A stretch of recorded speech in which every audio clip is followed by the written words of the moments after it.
even get to this level.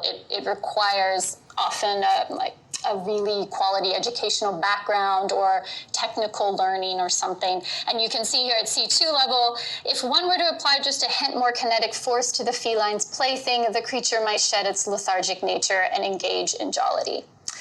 We sometimes refer to this as Obama level command of the language.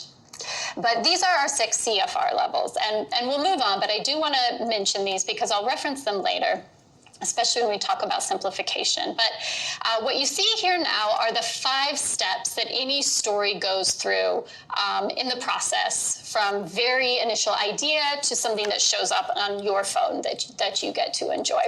And those steps are writing, simplification, adaptation, production, and then the publishing itself. So we'll talk about each of these here. Okay, let's start by talking about the very first phase, which is the writing itself.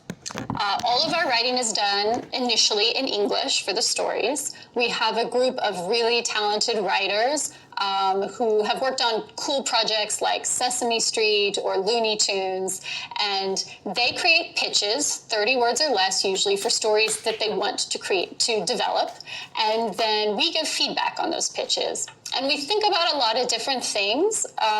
We think about whether the characters they're describing would actually do and say these things they're proposing, but we also think about the level that we're targeting, and this goes back to the CEFR that I described previously. So for example, if a writer proposes a really cool story, but we don't quite think it'll work at an A1 level for those early learners, we might save it and pull it back out when we get to B1, when we have more complicated language that we can use to tell that story and really make it stick.